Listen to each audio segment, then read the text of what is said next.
अस्सलाम वालेकुम students. Welcome to my YouTube channel MZ math studio. पिछली वीडियो में हमने लॉगरिथम के कुछ बेसिक लॉज को पढ़ा था। आज हम उन्हीं लॉज को इस्तेमाल करते हुए आज की एक्सरसाइज करेंगे। एक्सरसाइज 2.4 है। इसका पहला क्वेश्चन है कि without using the calculator evaluate the following. हमने इनमें कैलकुलेटर इस्तेमाल नहीं करना, बल कैलकुलेटर के अलावा हमने इसको एवेल्यूएट करना है। तो इसमें हम लॉगरिथम के लॉज जो है वो अप्लाई करेंगे जो हमने पिछली वीडियो में पढ़े थे। पहला पार्ट है कि log of 18/2 minus log of 9/2। अब देखें, हमने क्वोशंट लॉ पढ़ा था कि अगर हमारे पास कोई से दो लॉज की जो टर्म्स हैं वो माइनस हो रही हों तो उनको क्वोशंट लॉ के अकॉर्डिंग हम उनको डिवाइड करते हैं। तो यहाँ पर देखें, ये वाली टर्म लॉग ऑफ 18/2 और ये लॉग ऑफ 9/2 ये माइनस हो रही हैं, तो इस पर हम क्वोशंट लॉ अप्लाई करेंगे। जब हम क्वोशंट लॉ अप्लाई करेंगे तो लॉग ऑफ 18 ये एस्टिव आएगा और ये जो 9 है ये डिवाइड हो जाएगा क्वोशंट लॉ के अकॉर्डिंग। तो 9 और 18 को जब हम कैंसिल करेंगे तो लॉग ऑफ 2/2 बनेगा, यानी कि 18 9 से कैंसिल आउट हो गया, हमारे पास 2 बन जाएगा।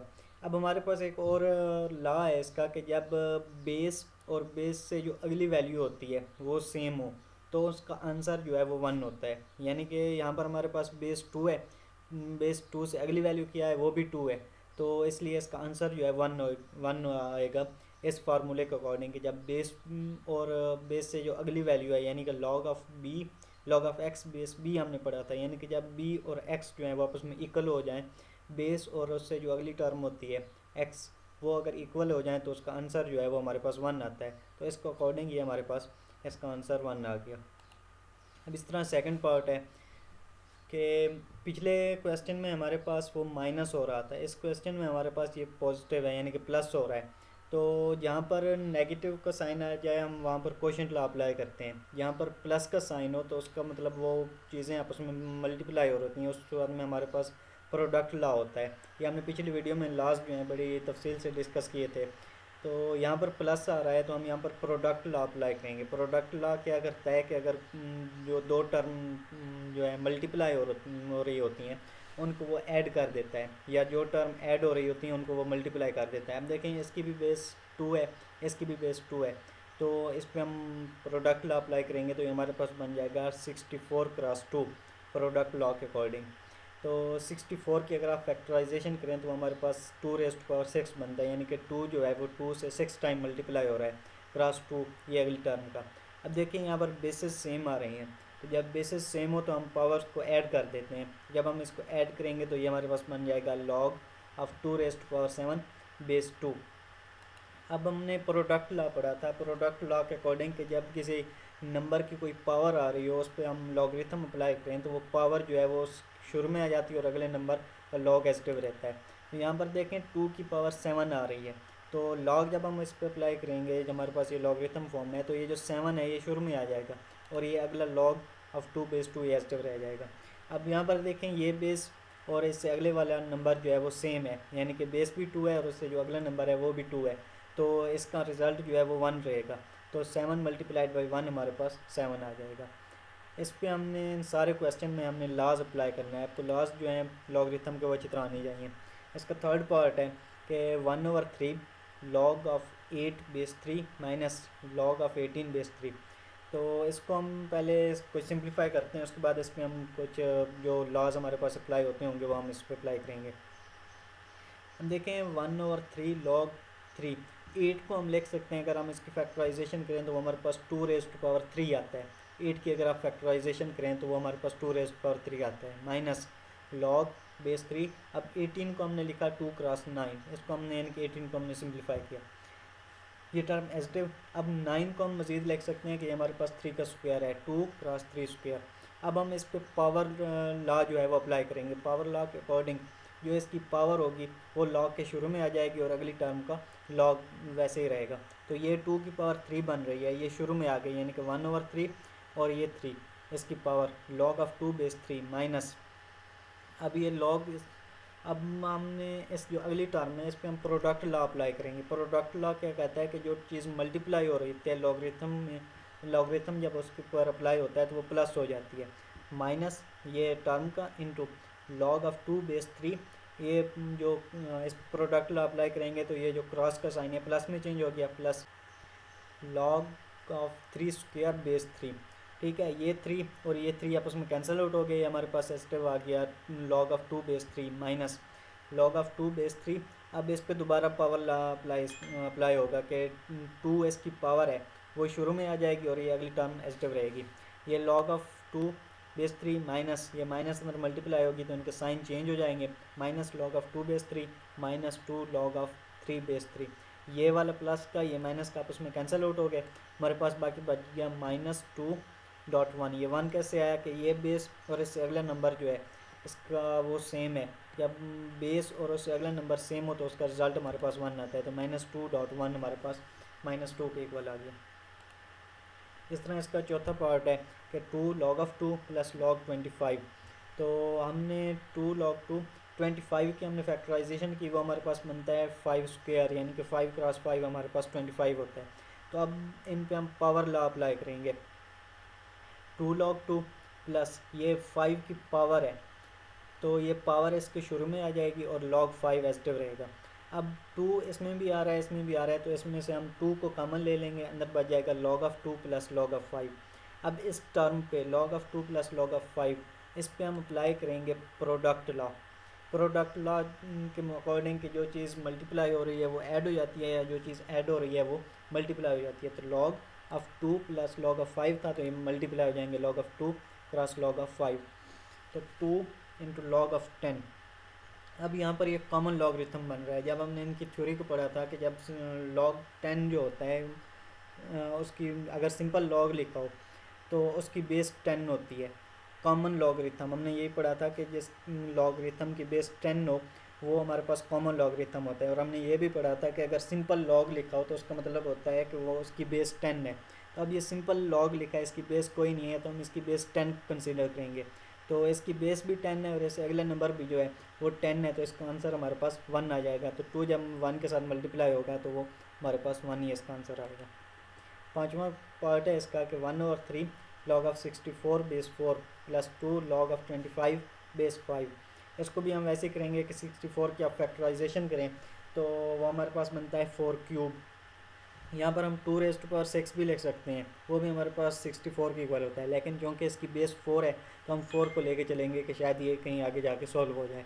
तो हम इसकी फैक्टराइजेशन करें तो वो हमारे पास 4 क्यूब बनता है प्लस 2 लॉग बेस 5। 25 की हमने फैक्टराइजेशन की, वो हमारे पास 5 स्क्वायर बना, 5 क्रॉस 5 हमारे पास 25 होता है। अब हम इस पर पावर लॉ अप्लाई करेंगे, 1/3 ये जो 4 की पावर 3 है ये शुरू में आ गई, 1/3 इंटू 3 और ये अगली टर्म एजिटिव रहेगी log ऑफ 4 बेस 4 प्लस 2 और ये 5 की पावर 2 है, ये पावर जो है ये शुरू में आ गई और अगली टर्म वैसे रह गई। ये 3 इस 3 के साथ कैंसिल आउट हो जाएगा, यानी कि 1/3 मल्टीप्लाइड बाई 3, तो ये 3 के साथ कैंसिल, ये हमारे पास log ऑफ 4 बेस 4 एजिटिव। अब ये 2 मल्टीप्लाइड बाई 2 ये 4 और ये log ऑफ 5 बेस 5। अब इस पे वही दोबारा फार्मूला कि अगर बेसिस और उससे अगली टर्म सेम हो तो उसका आंसर जो है वो हमारे पास 1 आता है।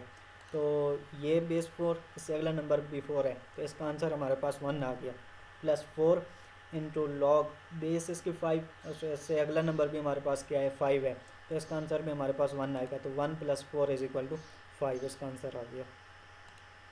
छठा पार्ट है कि log of 12 base 3 plus log of 0.25 base 3। अब देखें ये हमारे पास एक सीधा सा प्रोडक्ट लॉ बन रहा है कि दो वैल्यूज़ जो हैं लॉगरिथम की वो आपस में ऐड हो रही हैं, तो प्रोडक्ट लॉ के अकॉर्डिंग ये हमारे पास मल्टीप्लाई हो जाएगा। तो प्रोडक्ट लॉ जब हम इस पर अप्लाई करेंगे, इसकी बेस भी 3 है इसकी बेस भी 3 है तो हम इसके ऊपर प्रोडक्ट लॉ अप्लाई करेंगे।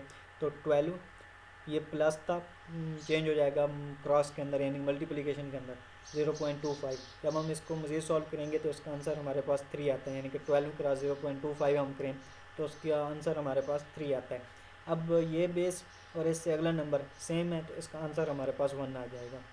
ये बेस इसकी बेस भी 3 आ रही है इसकी बेस भी 3 आ रही है तो इसका आंसर हमारे पास 1 आ गया। अब सेकंड क्वेश्चन है कि write the following as a single logarithm. हमने इसको एक सिंगल लॉगरिथम के फॉर्म में हमने इसको बनाना है। इस पर भी वही हमने लॉज अप्लाई करने हैं। ये हमारे पास दो यानी कि डिफरेंट लॉगरिथम आ रहे हैं, इनको हमने सिंगल वैल्यू में लिखना है लॉग की। तो इस पर हम पावर लॉ अप्लाई करेंगे। ये 1/2, जब हम इसके ऊपर पावर लॉ अप्लाई करेंगे तो पावर लॉ में क्या कहता है कि अगर किसी नंबर की जो पावर है उस पर हम लॉ अप्लाई करें तो वो हमारे पास पावर शुरू में आ जाती है और अगले नंबर का लॉग जो है वो एजिटिव रहता है।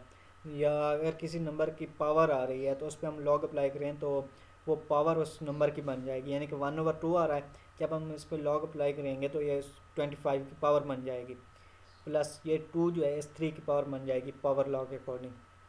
अब हम 25 को लिख सकते हैं 5 स्क्वायर, 25 की आप फैक्टराइजेशन करें, प्लस 3 का स्क्वायर यानी कि 3 जो है वो 3 से मल्टीप्लाई हो रहा है तो हमारे पास 9 आता है। ये वाला 2 और ये 1/2 कैंसिल आउट हो जाएगा, हमारे पास log of 5 plus log of 9 बन जाएगा।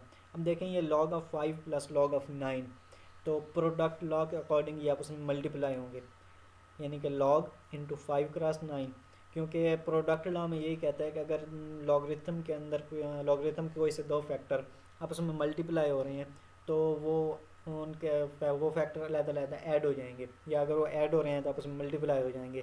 तो लॉग इंटू 5 क्रॉस 9 हमारे पास लॉग ऑफ 45 आ जाएगा, और यही इसका आंसर है। हमने इसको सिंगल लॉगरिथम के फॉर्म में लिखना था तो ये सिंगल लॉगरिथम के फॉर्म में हमारे पास आ गया। सेकंड पार्ट है कि log of 9 minus log of 1/3। अब यहाँ पर माइनस आ गई है, तो माइनस आ गई है तो उस वक्त में हम क्वोशंट लॉ को अप्लाई करेंगे। अगर प्लस आ जाए log की टर्म के अंदर तो उस वक्त में हम प्रोडक्ट लॉ अप्लाई करते हैं, लेकिन अगर माइनस आ जाए तो उस वक्त में हम क्वोशंट लॉ अप्लाई करते हैं। तो log ऑफ 9 क्वोशंट लॉ के अकॉर्डिंग ये जो 1/3 है ये डिवाइड हो जाएगा, पहली टर्म एजिटिव रहेगी, सेकंड टर्म डिवाइड हो जाएगी, 9 डिवाइडेड बाई 1/3। या कन्फ्यूजन से बचने के लिए हम इसको ऐसे भी लिख सकते हैं कि log ऑफ 9 डिवाइडेड बाई 1/3, इसका भी यही मतलब है ना कि 9 डिवाइडेड बाई 1/3। तो जब हम इसको मज़ीद सॉल्व करेंगे ये डिवीजन जो है क्रॉस में चेंज हो जाएगी, मल्टीप्लिकेशन के अंदर 1/3 उलट जाएगा, यानी कि 3/1 बन जाएगा।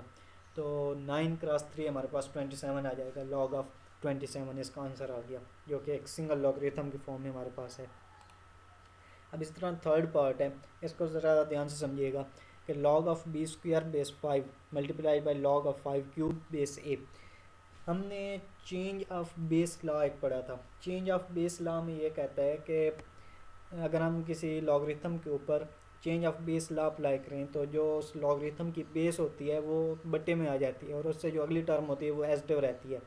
ये हमारे पास है log ऑफ बी स्क्वायर, इसकी बेस 5 है तो log ऑफ बी स्क्वायर एजिटिव रहेगा, और इसकी जो बेस है log ऑफ बेस 5 है ये हमारे पास बटे में आ जाएगी, यानी डिवाइडेड बाई log ऑफ 5 हो जाएगा। इस तरह इस पे जब हम बेस लॉ अप्लाई करेंगे तो log ऑफ 5 क्यूब एजिटिव, अब इसकी बेस a है तो ये नीचे डिवाइड हो जाएगी, बटे की शक्ल में आ जाएगी log ऑफ a। अब इस पे आप पावर लॉ अप्लाई करें तो बी स्क्वायर है, पावर लॉ के अकॉर्डिंग ये 2 जो है शुरू में आ जाएगा, log ऑफ b एजिटिव रहेगा, divided by log of 5 multiplied by, इस तरह ये जो 3 है ये शुरू में आ जाएगा, 3 log of 5 divided by log of a। तो यहाँ से log ऑफ 5 और log ऑफ 5 आपस में कैंसिल आउट हो रहे हैं, ये हमारे पास इस तरीके से लिखा हुआ है, 2 log of b divided by log of 5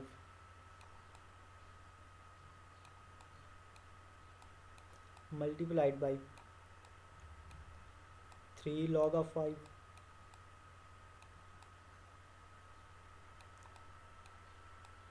divided by log of a।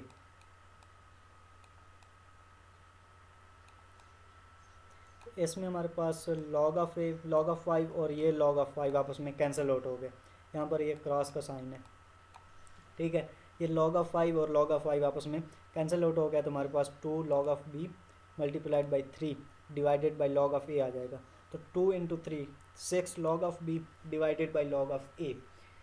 अब हमने इसको सिंगल लॉगरिथम के फॉर्म में लिखना है। स्टूडेंट कहेंगे कि ये डिवीजन हो रहे हैं तो यहाँ पर हम क्वेश्चन लॉ भी अप्लाई कर सकते हैं। अगर हम क्वेश्चन लॉ अप्लाई करें तो वो फिर जो है सिंगल लॉगरिथम के फॉर्म में नहीं आता, तो इस पर हम दोबारा बेस लॉ अप्लाई करेंगे। बेस लॉ में क्या कहता है कि जो किसी लॉगरिथम की बेस होती है वो हमारे पास बटे में आ जाती है और उसकी जो अगली टर्म होती है वो एजिटिव रहती है।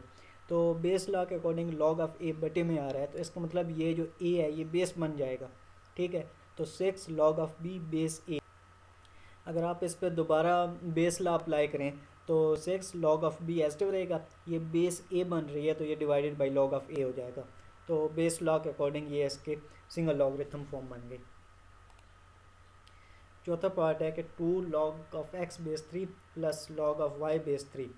तो यहाँ पर प्लस आ रहा है, तो जहाँ पर भी प्लस हो हमने वहाँ पर सबसे पहले इसको आप पावर लॉ अप्लाई करेंगे, क्योंकि 2 आ रहा है तो 2 इसकी पावर बन सकती है। तो पावर लॉ के अकॉर्डिंग ये जो 2 है इस x की पावर बन जाएगी, यानी कि log ऑफ x स्क्वायर बन जाएगा। अब इसकी पावर इसका कोई नहीं, यानी कि पावर इसकी कोई नहीं बनती, तो ये एजिटिव आ जाएगा। अब देखें यहाँ पर इसकी बेस जो है 3 है, इधर इसकी बेस भी 3 है, तो हम इसके ऊपर प्रोडक्ट लॉ अप्लाई कर सकते हैं। यहाँ पर प्लस हो रहा है, अगर यहाँ पर माइनस होता तो हम क्वोशंट लॉ अप्लाई करते, लेकिन यहाँ पर प्लस है तो हम यहाँ पर प्रोडक्ट लॉ अप्लाई करेंगे कि log of 3। Product law apply किया तो ये प्लस मल्टीप्लिकेशन में चेंज हो जाएगा, क्रॉस में तो एक्स स्क्वायर क्रॉस वाई, और हमारे पास ये इसका फाइनल आंसर आ गया log of x square y base 3। पाँचवा पार्ट है, ये भी सेम वैसे ही है कि इसकी सबसे पहले आप पावर लॉ अप्लाई करें। ये जो 4 है इसकी पावर बन जाएगी x की, log of x raise to power 4 base 5 minus log of y plus log of 5। अब इन पहली दो टर्म को हम पहले सॉल्व करते हैं। अब इन पहली दो टर्म के अंदर माइनस आ रही है, अगर माइनस आ रही है तो हम यहाँ पर क्वोशंट लॉ अप्लाई करेंगे। जब क्वोशंट लॉ अप्लाई किया तो log of x raise to power 4, ये पहली टर्म है, ये सेकंड टर्म जो है दूसरी टर्म ये डिवीजन में चेंज हो जाएगी, यानी कि डिवाइड हो जाएगी, x raise to power 4 divided by 5 plus log of z base 5। अब देखें ये एक टर्म बन गई है log of x raise to power 4 divided by 5, और ये दूसरी टर्म है log ऑफ z बेस 5, और इनके दरमियान प्लस का साइन आ रहा है, और प्लस का साइन आ रहा है तो हम इनके ऊपर प्रोडक्ट लॉ अप्लाई करेंगे। या प्रोडक्ट लॉ अप्लाई करेंगे तो ये दोनों टर्म आपस में मल्टीप्लाई होकर हमारे पास ये सिंगल लॉगरिथम के फॉर्म में रिजल्ट आ जाएगा। इसका छठा और लास्ट पार्ट है कि इस पे भी हमने वैसे ही करना है कि सबसे पहले आप पावर लॉ अप्लाई करें। तो पावर लॉ अप्लाई करेंगे तो ये 2 इसकी पावर बन जाएगा, यानी कि natural log of A square बन गया। इस तरह जब इसके ऊपर पावर लॉ अप्लाई होगा तो ये 3b की पावर बन जाएगा natural log of b cube, और ये 4c की पावर बन जाएगा minus natural log of c raise to power 4। अब हम इन पहली दो टर्म को सॉल्व करते हैं। इन दो टर्म के दरमियान हमारे पास प्लस का साइन आ रहा है, अगर प्लस का साइन आ रहा है तो हम इनके ऊपर प्रोडक्ट लॉ जो है अप्लाई करेंगे। प्रोडक्ट लॉ अप्लाई किया तो ये ए स्क्वायर और बी क्यूब आपस में मल्टीप्लाई हो जाएंगे, minus natural log of C raise to power 4 एजिटिव आ गया। अब देखें ये हमारे पास दो टर्म बन रही हैं, natural log of A square B cube एक term, natural log of C raise to power 4 ये सेकंड टर्म है, और इन दो टर्म्स के दरमियान माइनस का साइन आ रहा है। अगर माइनस का साइन आ रहा है तो हम इनके ऊपर क्वोशंट लॉ अप्लाई करेंगे। क्वोशंट लॉ अप्लाई करेंगे तो पहली टर्म जो है वो एजिटिव रहेगी, और ये जो सेकंड टर्म है यानी कि सी रेज़ टू पावर 4 ये इधर डिवाइड हो जाएगी। तो ये इसका आंसर आ गया, और इसको हमने सिंगल लॉगरिथम के फॉर्म में लिखना था। क्वेश्चन मुश्किल कोई नहीं है, बस आपको जो है लॉगरिथम के लॉज का पता हो और पता हो कि इसको हमने किस तरीके से अप्लाई करना है। तो अगली वीडियो में इंशाल्लाह हम अगले क्वेश्चन करेंगे। तब तक के लिए अपना ख्याल रखिए, मिलते हैं अगली वीडियो में।